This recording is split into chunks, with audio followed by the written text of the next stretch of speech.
বিসমিল্লাহির রহমানির রহিম। 9 ডিসেম্বর 2024। শিরোনামটা দেখলেন, ভারত বিরোধিতায় বিএনপি এবার জোরসোরে নেমেছে। আমরা ইতিপূর্বেও দেখেছি শেখ হাসিনার শাসনামলেও বিএনপি বারবার ভারতকে বলেছে যে জনগণের সাথে সুসম্পর্ক করার জন্য যেন একটা নির্দিষ্ট দল অর্থাৎ আওয়ামী লীগের সাথে যেন সম্পর্কটা না গড়ে তোলে, কিন্তু ভারত এটাকে পাত্তা দেয়নি।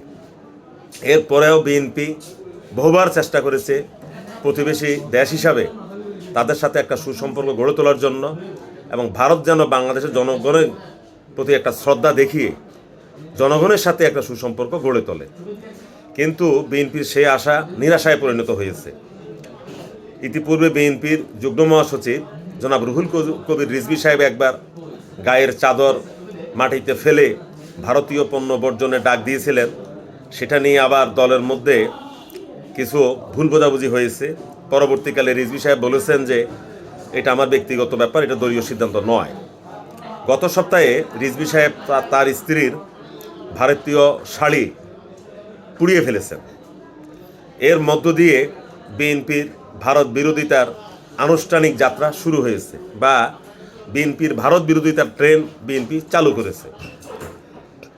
আজকে হলো 9 তারিখ, আগামীকাল মঙ্গলবার, পরশু বুধবার 11 তারিখে বিএনপির 3টি অঙ্গ সংগঠন, স্বেচ্ছাসেবক দল, যুব দল এবং ছাত্র, এদের উদ্যোগে আখাউড়া সীমান্ত অভিমুখী একটি লং মার্চের কর্মসূচির আয়োজন করেছে বিএনপির অঙ্গ সংগঠনগুলো।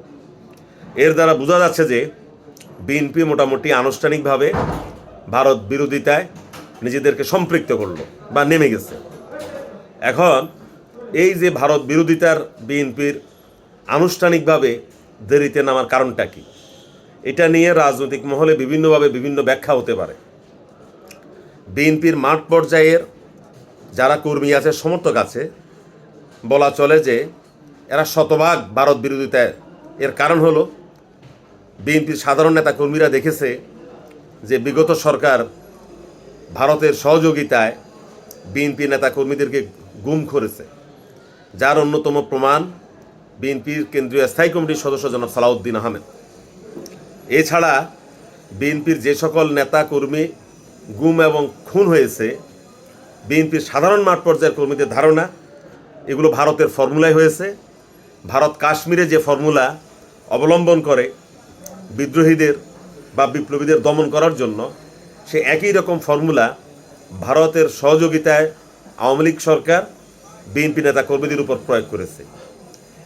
এছাড়াও সীমান্তে ফেলানি হত্যা, সীমান্তে ভারতের নির্বিচারে গুলি করে বাংলাদেশের মানুষ মারা, এই নিয়ে বিএনপির সাধারণ মাঠ পর্যায়ের যে কর্মীরা ছিল তাদের মধ্যে একটি ভারত বিরোধিতা খুবই ছিল। বিএনপি এরপরও চেষ্টা করেছে, কিন্তু বিএনপি এখন দেখেছে যে না, বিএনপির যতই ভারতের সাথে একটা প্রতিবেশী সুলভ যে আচরণ করার জন্য এবং ভারতের কাছ থেকে প্রতিবেশী সুলভ যে প্রতি আচরণ বা প্রতি উত্তর বিএনপি আশা করেছিল, ভারত সরকার সেটা করতে এবং দেখাতে ব্যর্থ হয়েছে। যার কারণে হয়তো এখন বিএনপি কেন্দ্রীয় নেতৃবৃন্দ মুখে প্রকাশ্যে না বললেও আনুষ্ঠানিকভাবে ভারত বিরোধিতায় নেমেছে, এবং বিএনপির 3টি অঙ্গ সংগঠনের বাংলাদেশ ভারতের সীমান্ত, আখাউড়া সীমান্ত অভিমুখী যে লং মার্চ, এটাই তার অন্যতম প্রমাণ। এখন আমাদেরকে দেখতে হবে যে বিএনপির এই ভারত বিরোধিতা আনুষ্ঠানিকভাবে কতদিন চলে।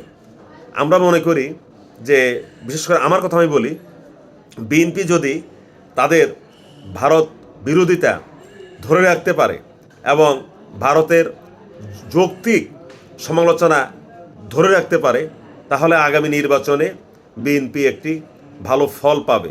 আমাদেরকে সে পর্যন্তই অপেক্ষা করতে হবে। ধন্যবাদ সবাইকে, সবাই ভালো থাকবেন। বাংলাদেশ এবং বাংলাদেশের বাইরে যারা আমার ভিডিও দেখেন কষ্ট করে, সবার প্রতি শ্রদ্ধা এবং ভালোবাসা। আসসালামু আলাইকুম।